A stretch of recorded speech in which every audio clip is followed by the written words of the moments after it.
샬롬. 삼국지 5권 세 번째. 검은고 소리가 맑고 그윽해지며 그 중에 문득 높고 굳센 가락이이니 반드시 영웅이 엿듣고 있는 것 같구나.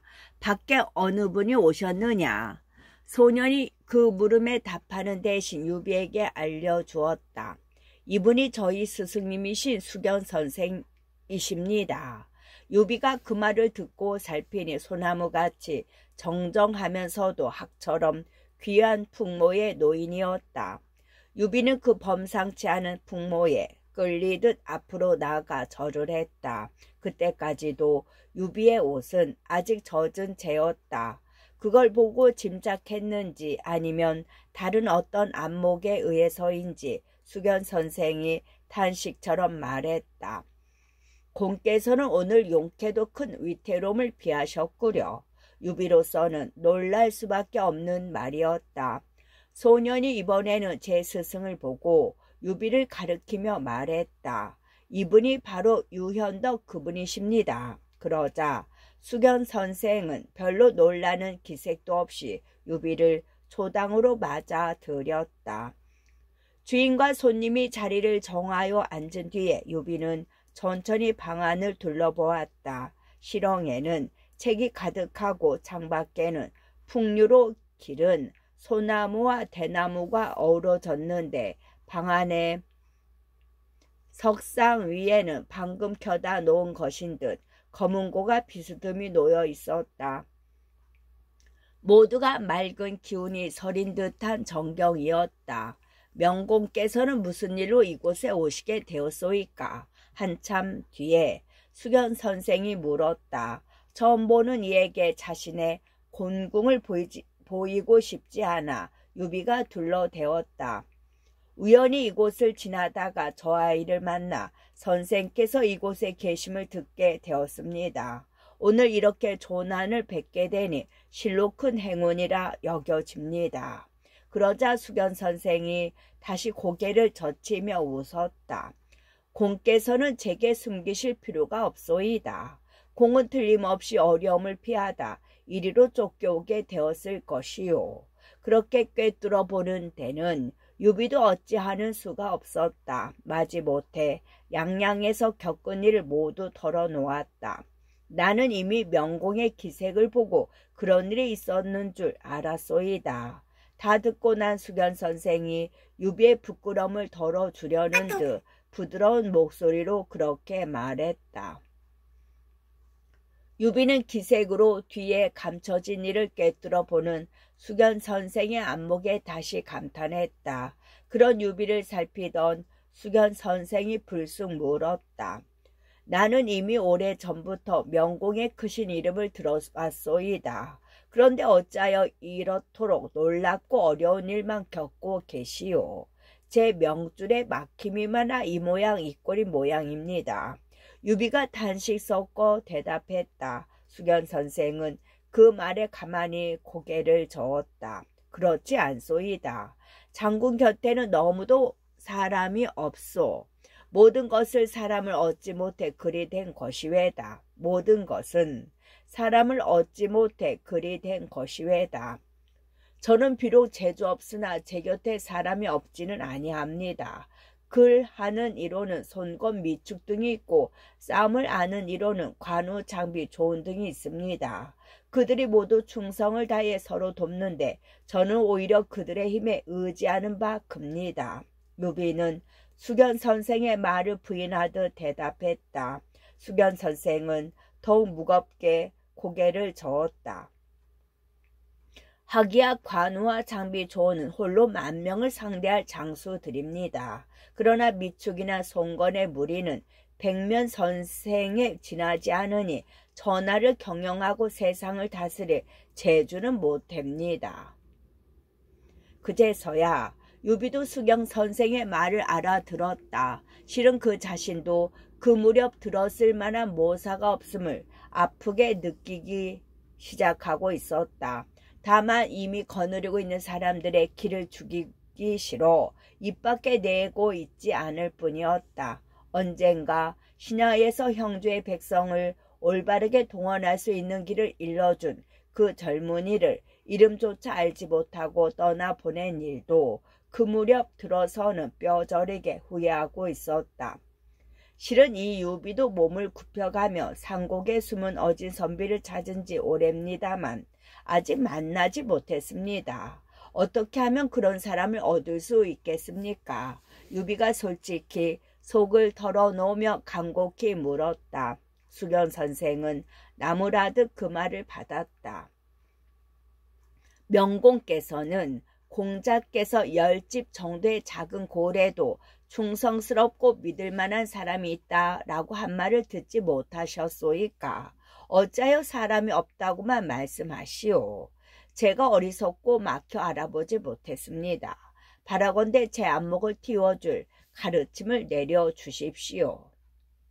공께서는 형주 양양의 어린아이들이 부르는 노래를 듣지 못하셨소이까? 무슨 까닭인지 수견 선생이 슬쩍 말머리를 바꾸었다. 어떤 노래입니까? 8년 9년에 기울기 시작하고 13년에 이르면 아무것도 남지 않네. 마침내 천명 돌아오는 바 있어 흙탕 속에 있던 용은 하늘로 치솟으리. 그 노래가 뜻하는 바가 무엇입니까?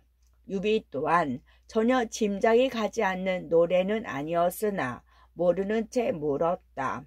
수견 선생은 그런 유비를 한동안 유심히 살피다가 천천히 풀이했다. 이 노래는 건한 초년부터 돌기 시작한 것인데 첫 구절에 기울기 시작한다라는 것은 건한 8년에 유표의 전처가 죽어 집안이 어지러워짐을 뜻하오.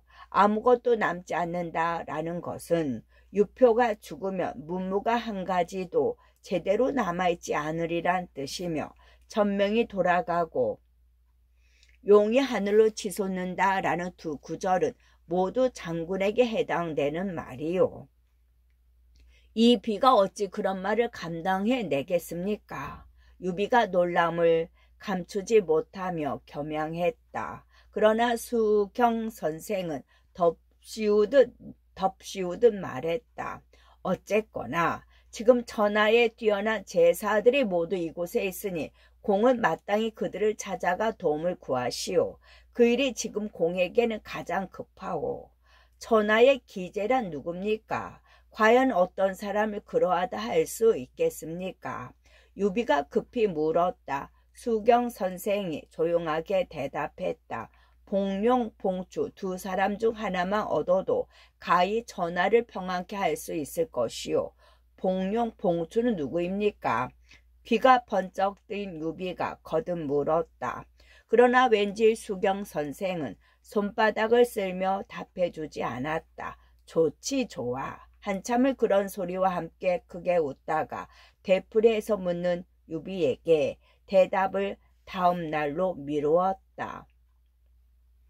밤이 이미 깊었으니 장군께서는 먼저 잠자리에 드시는 게 좋겠소이다.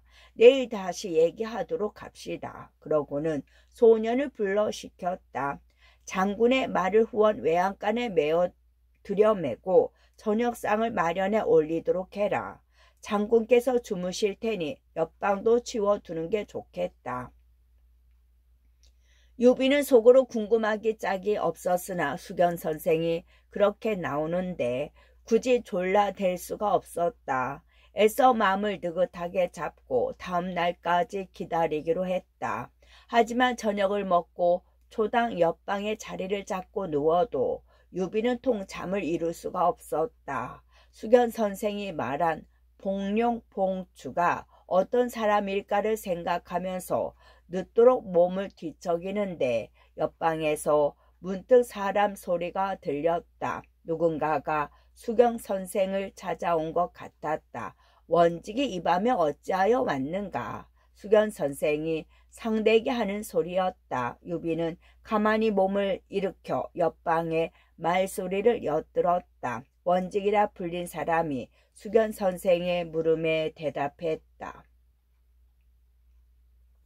오래전부터 유경승이 착한 것을 좋아하고 악한 것을 미워한다는 소리를 들었기에 특히 찾아갔다가 오는 길입니다. 가서 그 사람을 직접 보니 모두가 헛될 이름뿐이더군요. 선을 좋아하기는 하나 그것을 능히 실천하지 못하고 악을 미워하기는 해도 또한 없애지는 못하는 위인 같았습니다. 이에 글을 남겨 작별을 대신하고 밤길을 달려 되돌아왔습니다. 그 말에는 헐걸찬 기계가 풍겼다. 수견 선생이 나무라듯 말했다. 그대는 왕업을 도와 일으킬 만한 재주를 지녔으니 마땅히 사람을 가려 섬겨야 할 것이네. 그런데 어찌하여 가볍게 몸을 움직여 유경승 따위를 찾아갔더란 말인가. 영웅호거를 눈앞에 두고도 알아보지 못한 것이나 다름없네. 뒤에 영웅호걸이란 자신을 가리키는 말인 듯하여 유비는 몹시 기뻤다. 가만히 생각하기를 찾아온 사람은 틀림없이 봉룡이 아니면 봉초일 것이라 여겨 곧 나가보려 했으나 너무 갑작스러울 것 같아 날이 새기를 기다리기로 했다. 어젯밤 찾아온 이가 누굽니까? 이튿날 날이 밝기 바쁘게 유비는 수경 선생을 찾아보고 물었다. 수경 선생이 별다른 내색 없이 대답했다. 네, 버시회다. 한번 만나볼 수 없겠습니까? 유비가 다시 물었다. 그러나 수견 선생의 대답은 실망스럽기 그지없었다. 그 사람은 좋은 주인을 찾아 몸을 의탁하려 하고 있소. 벌써 다른 곳으로 가버렸소. 그렇다면 수견 선생이 간밤에 말한 눈앞의 영호걸은 유비 자신을 가리킨 말이 아닌 셈이었다. 그 사람의 이름은 무엇입니까? 유비는 실망을 감추고 수견 선생에게 다시 물었다. 수견 선생은 봉룡 봉추를 물었을 때와 마찬가지로 대답을 얼버무렸다. 좋지 좋고 말고. 봉룡 봉추는 어떤 사람들입니까? 혹시 어젯밤 그 중에 그 사람이 그 둘 중에 하나가 아닌지요? 좋아 좋지. 무슨 까닭인지 수경 선생은 끝내 유비의 물음에 뚜렷하게 대답하려 유비의 물음에 뚜렷하게 답해주려 하지 않았다. 마침내 유비는 그에게 묻기를 단념하고 대신 정했다. 이 비는 천하의 창생과 한시를 생각하는 한 조각 붉은 마음으로 이날까지 동서남북을 헤맸으나 쓸데없이 몸만 스고로울 뿐 아무것도 이룬 바가 없습니다. 이는 모두가 선생께서 일러주신 대로 사람을 얻지 못한 까닭인가 합니다. 감히 청하거니와 선생께서 몸소 산을 내려가셔서 저와 함께 기우는 한시를 되일으켜 주셨으면 합니다. 이는 제 간곡한 바람일 뿐만 아니라 천하 만백성의 바람이기도 할 것입니다. 그러나 수경 선생은 그나마저도 들어주지 않았다. 산과 들을 한가롭게 논의는 나 같은 늙은이는 세상 일에 쓰기에는 그리 마땅치 못하외다. 설령 뜻이 장군과 같다 해도 재주와 능력이 모자라니 무슨 소용이 있겠소이까. 그렇게 거절해 놓고는 문득 알듯 말듯한 소리로 위로했다. 하지만 오래자나 나보다 10배는 나은 이가 와서 장군을 돕게 될 것이니 장군은 그 사람이나 한번 찾아보시지요. 유비는 그 사람이 바로 봉룡 봉추 가운데 하나일 것이라 생각했으나 어디 사는 누군지도 모르는 터라 답답하게 그지없었다. 다시 수경 선생에게 매달려 보려는데 문득 집 밖에서 사람과 말이 몰려내는 시끄러운 소리가 들렸다. 소년이 달려와 급한 목소리로 알렸다. 장원 밖에 한 장수가 수백 명을 이끌고 누구를 잡고 있습니다. 그 말에 유비는 혹 제모가 자신을 뒤쫓아온 게 아닌가 더러 겁이 났다. 놀라 달려 나가보니 뜻밖에도 조은이었다. 어젯밤 현으로 돌아가 주공을 찾았으나 끝내 배울 수 없기에 밤새껏 부군을 뒤지다가 이곳에 이르게 되었습니다. 주공께서는 급히 현으로 돌아가도록 하십시오. 뒤쫓는 자들이 그곳까지 덮쳐올까 두렵습니다. 주인을 찾아 기쁨도 잠시 조는 말에서 내려 예를 끝나기 무섭게 유비를 재촉했다. 옳은 말이었다. 모두가 유비를 찾아 이리저리 흩어져 있을 때 채모가 형주의 군사를 몰아시냐로 덮쳐오게 되면 큰일이 아닐 수 없었다. 이에 유비는 아쉬움을 남긴 채 수견 선생과 작별하고 말에 올랐다. 복룡 봉추를 찾는 일보다 우선 발등에 떨어진 불이 급했기 때문이었다. 조은과 함께 신야를 향해 달린 지 얼마 되지 않아 또 한때의 인마를 만났다. 바로 관우와 장비였다. 둘은 유비가 무사히 돌아오는 걸 보자 크게 기뻐했다. 유비가 그들에게 정로마를 타고 단계를 뛰어넘은 일을 얘기하자 그들도 감탄을 금치 못했다. 신야로 돌아온 유비는 곧 여럿을 불러 모아놓고 양양에서 있었던 일의 뒤처리를 의논했다. 손건이 일어나 말했다. 제가 알기로 이 일은 결코 유표가 시켜서 일어난 게 아닐 것입니다. 틀림없이 채모가 꾸민 것이니 먼저 유표에게 글을 보내 이 일을 알리도록 하는 게 좋겠습니다. 유비가 생각해봐도 유표는 결코 그런 일을 꾸밀 위인이 아니었다. 유비는 손건의 말을 따르기로 하고 그에게 글을 주어 형주로 보냈다. 신야에서 사람이 왔다는 말을 듣자 유표는 손건을 불러들이고 도리어 물었다. 나는 현덕을 청해 양양에 잔치를 주관하라 했는데 현덕은 무슨 까닭으로 자리에서 빠져 달아났는가.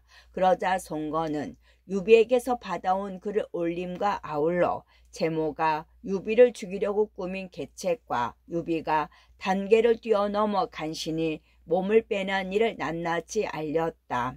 손건의 말을 들은 유표는 크게 노했다. 유비에게 다소간 의심을 품은 적은 있으나 그런 얕은 꾀로 죽일 마음까지는 없었다. 유피는 그 자리에서 채무를 불러들여 매섭게 꾸짖었다. 네 감히 나의 아우를 죽이려 하다니. 그러고는 무사들에게 명하여 채무를 끌어내 목베게 했다. 놀란 채부인이 달려나와 울면서 유표에게 매달렸다. 채무는 제 혈육입니다. 죄가 있더라도 저를 보아 목숨만은 살려주세요. 그래도 유표는 화가 풀리지 않는지 거듭 무사들을 재촉해 채무를 끌어내게 했다. 손건이 보다 못해 말렸다. 만약 채무를 죽이게 되면 우리 황수께서는 이곳에 편히 머무실 수가 없을 것입니다. 부디 채무의 목숨만은 상하지 않도록 해 주십시오. 그제서야 유표도 조금 화가 가라앉혔다. 한참을 더 꾸준 뒤에 채무를 풀어주었다. 그리고 맏아들인 유기로 하여금 송건과 더불어 신야로 가서 유비를 찾아보고 잘못을 빌게 했다. 유기가 손건과 함께 신야에 이르자 유비는 오히려 크게 잔치를 열어 환대했다. 그러다 보니 자리의 분위기는 자연 죄를 빌고 용서하는 딱딱함보다는 숙질간에 우위를 깊게 하는 훈훈함으로 바뀌었다. 그 때문인지 유기는 술이 오르자마자 갑자기 주르르 눈물을 흘렸다. 왜 우는가? 유비가 술잔을 들다 말고 놀라 물었다. 유기는 흐르는 눈물을 씻으려고도 않고 저량하게 말했다. 계모 제시는 언제나 저를 해칠 마음을 품고 있으나 이 조카는 그 화를 면할 계책이 없습니다. 그걸 생각하니 저량하고 답답해 자리가 아닌 줄 알면서도 나도 모르게 눈물을 흘리고 말았습니다. 숙부께서 좀 가르쳐 주십시오. 하지만 남의 집안일이라 유비는 선뜻 일러줄 계책이 떠오르지 않았다. 다만 바른 길을 권할 수 있을 뿐이었다. 삼가고 효성을 다하여 계모를 섬겨라. 그렇게 되면 절로 화를 면할 수 있을 것이다. 유기는 곧 눈물을 거두었으나 이튿날 형주로 돌아가려 하니 또 막막하고 두려운 모양이었다. 성과 밖까지 배웅하는 유비에게 다시 눈물을 보였다.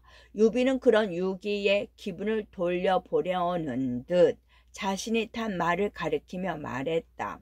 사람들은 이 말을 두고 이러쿵저러쿵 떠들지만 나는 이 말이 아니었다면 지금쯤 죽어 땅속에 묻혀 있을 것이네. 그것은 이 말의 힘이 아니었습니다. 숙부님의 큰 복이었다 할 수 있겠지요. 유기가 그렇게 받았다. 그러나 막막하고 처량한 기분은 가라앉지 않은지 헤어질 때까지도 눈물을 그치지 못했다. 유기를 형주로 돌려보낸 뒤 유비 또한 그리 밝지 못한 기분으로 돌아섰다. 그런데 유비가 막 성 안으로 들어설 무렵이었다. 저작거리 쪽에서 갈건의 베옷을 입은 사내 하나가 길게 노래를 부르며 오고 있었다. 하늘과 땅이 뒤집히고 불은 꺼지려 하네. 큰 집 무너지려 함이여 한 기둥으로는 버티기 어려워라. 불은 오행으로 한 나라를 상징하는 것이라. 그 노래는 틀림없이 전하가 어지럽고 한 나라가 망하려 함을 가르치고 있었다. 그 바람에 유비는 방금 작별한 유기의 일도 잊고 뒤를 잇는 그 노래소리에 귀를 기울였다. 산속에 현명한이 있어 밝은 주인 찾아가려 하네. 밝은 주인 그를 얻으려 한다면서 오히려 나를 몰라보는구나. 거기까지 다 듣고 난 유비는 문득 그 사내가 범상치 않은 인물로 느껴졌다. 이 사람이 혹시 수견 선생이 말한 복룡 봉추 가운데 한 사람이 아닐까. 그렇게 생각하자 유비는 곧 말에서 내려 그에게 예를 표하고 현청으로 끌어들였다. 선생은 누구십니까? 마지못해 끌려온 그 사내와 자리를 정하고 마주 앉기 바쁘게 유비가 물었다. 그제서야 사내가 정색을 하고 대답했다. 저는 영상이 고향으로 이름은 선복이라 합니다. 오래전부터 사군께서 어진 선비를 구하신단 말을 듣고 찾아뵈려 했으나 마땅한 길을 얻지 못해 애태우다가 이제 이렇게 저작거리에서 노래를 불러 사군의 이목을 끌게 된 것입니다. 그 같은 선복의 말을 듣자 유비는 몹시 기뻤다. 그를 귀한 손으로 모시게 하고 대접을 극진히 하도록 했다. 선복도 그 같은 후대에 보답하려는 듯 자신의 재주를 드러내기 시작했다. 사군께서 하셨던 말을 다시 한번 보고 싶습니다. 정로마가 벌써 선복의 눈에 달리 비친 모양이었다. 서로 마음을 터놓자마자 선복은 유비에게 그렇게 정해왔다. 유비는 아무 말 없이 말을 끌어오게 했다. 이 말은 정로마가 아닙니까? 비록 천리마이긴 하나 도리어 주인을 해치게 되는 말이니 탓이어서는 아니 됩니다. 선복이 그렇게 정로마를 알아보았다. 유비가 빙긋 웃으며 대꾸했다. 이미 겪어보았소. 그리고 유비는 오히려 그 정로마가 단계에서 자신을 구해준 일을 들려주었다. 선복이 무겁게 고개를 가로저으며 말했다. 그 일은 주인을 구한 것이지 해친 게 아닙니다. 하지만 이 말은 결국에는 한 주인을 해치게 되고야 말 것입니다. 물론 이 같은 일을 면하는 방법이 전혀 없는 것은 아닙니다만 그 방법이 무엇이오? 액땜을 하는 길이 있다는 말에 유비가 무심코 물었다. 선복이 냉정하게 대답했다. 명공께서 마음속으로 미워하는 자에게 이 말을 주십시오. 그랬다가 이 말이 그 주인을 해친 뒤에 타신다면 명공께는 아무 일 없을 것입니다. 유비는 그 말을 듣자 적이 실망스러웠다. 남을 해치는 방법이 너무도 간교하고 비정한 까닭이었다. 그러나 다른 한편으로는 선복이 자신의 사람됨을 그 일로 떠보고 있는지도 모른다는 생각이 들기도 했다. 공이 내게로 와서 처음 가르치는 일이 정도가 못되니 이 어쩐 일이오. 나에게 이롭게 하려고 남을 해치는 일을 하게 하려 드니 이 비로소는 차마 그 가르침을 받을 수가 없구려. 유비는 짐짓 낯색을 바꾸며 꾸짖듯 말했다. 그제서야 선복이 웃으며 서옥을 덜어 놓았다. 사군께서 너그럽고 덕스럽다는 소문은 들었으나 얼른 믿을 수가 없어 그런 말로 한번 시험해 본 것뿐입니다. 아무쪼록 노여하지 않으시기를 빕니다. 그러면서 속으로는 홀로 중얼거렸다. 당신의 그 같은 대답이 지에서 나왔다면 당신은 무서운 사람이다. 그러나 그것이 당신의 덕성에서 나왔다면 당신은 더욱 무서운 사람이다. 한편 유비는 선복이 그렇게 원래의 속마음을 밝히자 이내 부드러운 얼굴로 돌아왔다. 몸을 일으키며 겸손하게 말했다. 이 비가 어찌 너그러움과 덕을 다른 사람에게까지 미치게 할 수 있겠습니까? 다만 선생의 가르치심에 의지할 뿐입니다. 이에 선복은 한층 감동되어 유비를 기렸다. 제가 영상에서 이리로 오는 길에 신야 사람들이 노래 부르는 걸 들은 게 있습니다.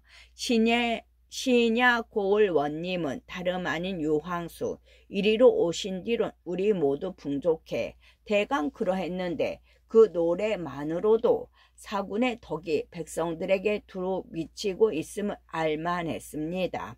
결코 입에 발린 소리가 아닙니다. 오히려 선복이 유비의 사람됨이 얼마나 깊이 빠져들고 있는지를 보여주는 말이라 할 수도 있었다. 만난 지 한나절밖에 되지 않지만 유비 또한 선복의 인품과 재주에 반하기는 마찬가지였다. 그날로 선복을 군사로 삼고 모든 인마를 조련케 했다. 유비의 군사들로 보면 처음으로 머리다운 머리를 가지게 되는 셈이었다. 사실 지금까지 유비가 이끄는 집단의 성격은 독립된 세력이라기보다는 떠돌이 건달 패거리에 가까웠다. 그들은 토지나 제도에 집착하기보다는 인적 결속과 협계 사회의 의리를 무겁게 여겨왔으며 합리적인 규율이나 체계보다는 자연 발생적인 동지애에 의지해왔다. 그런데 이제 그들 구성원 상호 간의 오랜 세월에 걸친 진분이나 의리와는 무관하게 오직 지식과 재능만으로 편입된 선복이란 인물에 의해 합리와 능률을 위주로 하는 규율과 체계가 마련되게 되었다. 한편 그때 형주에 가까운 번성에는 조인과 이전이 원가에 속해 있다 항복한 장수인 여광, 여상 형제와 더불어 3만 대군을 이끌고 와 있었다. 자신은 비록 허도에 머물러 있어도 형주를 아우르려는 마음은 버리지 않고 있던 조조가 먼저 그들을 보내 형주의 허실을 살피게 한 것이었다. 그런데 항복한 장수가 대개 그렇듯이 여광과 여상 형제도 공명심에 조급해져 있었다. 언제부터인가 연신 졸개들을 풀어 형주 일대를 살피는 데 열을 올리더니 어느 날 조인을 찾아와 말했다. 지금 유비는 신야에 머무르고 있는데 군사를 모으고 말을 사들이며 마초와 군량을 마련하는 데 온갖 힘을 쏟고 있습니다. 그 뜻이 결코 작은 데 있는 것 같지 않으니 일찍 도모해야 될 것 같습니다. 저희 형제는 승상께 항복한 뒤로 아직 한치의 공도 세우지 못한 바 이번에 한번 기회를 주십시오. 저에게 날랜 병사 5천만 내리신다면 반드시 유비의 머리를 얻어 승상께 바치도록 하겠습니다. 지난날 한때 세상을 주름잡은 숱한 영웅들이 한 번씩은 대개 노렸으나 아직껏 얻지 못한 게 유비의 머리건만 여광과 여상은 그걸 무슨 따기 쉬운 호박덩이처럼 여겼다. 하루 강아지 범 무서운 줄 모른다고 덕없는 공명심에 들떠 그리 나서는데 한술 더 뜨는 것은 조인이었다. 조조의 사촌 아우로서 수십 년 전장을 누빈 범 같은 장수였건만 유비를 보는 눈은 그리 밝지 못했다. 금세 유비의 목이 굴러 들어올 듯 기뻐하며 덜컥 승낙을 했다. 좋다. 뜻대로 하라. 그리고 날랜 군사 5,000명을 갈라주니 더욱 힘이 솟은 여광과 여상은 그날로 군사를 내어 신야로 밀고 갔다. 그 소식을 나는 듯 신야의 유비에게 전해졌다. 그동안 힘써 기른다고 길렀으나 신야가 워낙 크지 못한 곳이라 유비에게 큰 힘이 있을 리 없었다. 더구나 들리는 것 아직 소문뿐이어서 얼마만한 대군이 오는지도 모르고 보니 유비의 겉정은 걷다. 곧 선복을 불러놓고 조조의 군사를 막을 의논을 했다. 선복은 조금도 흔들리는 기색 없이 그 자리에서 계책을 올렸다. 이왕에 적이 온다면 우리 땅 안으로 들게 해서는 아니 됩니다. 도중에서 막대 광공으로 하여금 일군을 이끌고 왼편에서 나와 적의 가운데 길을 치게 하고 장비는 오른편에서 나와 적의 뒷길을 치게 하십시오. 그리고 명공께서는 조은과 더불어 몸소 군사를 이끄시고 적의 앞길을 막는다면 넉넉히 깨트릴 수 있을 것입니다. 유비는 두말 없이 그에 따랐다. 어떻게 보면 싸움 한번 해본 적이 없는 선복이 짜낸 계책이라 못 믿어올 만도 했지만 한번 맡긴 이상 끝까지 믿어주는 게 또한 유비의 남다른 강점이기도 했다. 관우와 장비를 불러 앞서가게 한 뒤 유비도 곧 선복과 조은을 데리고 군사들과 함께 관을 나왔다. 불과 몇 리 가기도 전에 산 뒤에서 크게 먼지가 일며 여광과 여상이 군사를 이끌고 달려오는 게 보였다. 유비가 진세를 버리고 기다리자 여광도 여상도 비스듬히 진세를 버리며 밀고 왔다. 누가 왔느냐? 어떤 자가 감히 내 땅을 범하려 드느냐? 유비가 문기 아래로 말을 타고 나와 크게 소리쳤다. 여광이 맞서 나오며 겁없이 대꾸했다. 나는 대장 여광이다. 승상의 명을 받들어 너를 사로잡으러 왔다. 그 버릇없는 소리에 유비는 크게 노했다. 조은을 돌아보며 영을 내렸다. 자룡은 얼른 나가 저놈의 목을 가져오너라. 조은은 그 같은 명이 떨어지게 바쁘게 말을 박차 달려나갔다. 여광도 지지 않고 맞서 나오니 곧 양군 사이에서 한바탕 싸움이 어우러졌다. 하지만 싸움은 시작 때의 기세만큼 오래가지는 못했다. 겨우 몇 번 창칼이 부딪히기도 전에 여광은 조은의 한창에 찔려 말 아래로 굴러 떨어졌다. 유비는 그 틈을 놓치지 않고 군사를 몰아 나갔다. 승세를 탄 군사라 여상이 당해낼 리 없었다. 형의 시체조차 수습 못하고 군사를 돌려 달아나기 시작했다. 하지만 달아나는 일조차 마음대로 되지 않았다. 여상이 졸개들과 함께 정신없이 쫓기는데 한 군데 길가에서 불쑥 막아서는 한때의 군사들이 있었다. 이놈 어디로 달아나려느냐. 우레 같은 호통 소리와 함께 앞서 길을 막는 장수를 보니 다름 아닌 관운장이었다. 그렇잖아도 한판 싸움에 크게 져서 쫓기는 여상이라 그런 관운장과 맞서 싸울 엄두가 나지 않았다. 그저 길을 앗아 달려나기 바쁘니 그 사이 그의 군사는 다시 태반이 꺾이고 말았다. 그래도 한 목숨 구한 것이나마 다행으로 여기며 여상은 정신없이 말을 몰았다. 하지만 그리 오래 갈 팔자는 못 되었다. 십리도 가기 전에 다시 한때의 군마가 여상의 앞을 가로막았다. 장익덕이 여기 있다. 적장은 머리를 남겨놓고 가라. 앞선 장수가 노끄럽 깨지는 소리를 내더니 똑바로 여상에게 덮쳐갔다. 여상은 달아나기는커녕 손발조차 제대로 움직여보지 못하고 장비의 한창에 찔려 몸을 뒤집으며 말 아래로 굴러 떨어졌다. 조인에게 큰소리치고 나설 때에 비해 너무도 한심한 제우였다. 자기 편의 두 장수가 차례로 죽는 걸 보자 조조의 군사들은 얼이 빠졌다. 이제는 동서남북도 분간하지 못하고 한 목숨 구해 달아나기 바빴다. 뒤따라온 유비는 장비 관우의 군사들과 함께 그런 조조의 군사어들을 모조리 사로잡았다. 한 싸움으로 적을 크게 두들겨 부순 유비는 이긴 장졸들을 이끌고 신야로 개선에 돌아갔다. 전에도 싸워 이긴 적은 여러 번 있었으나 이번의 승리는 남다른 감회가 있었다.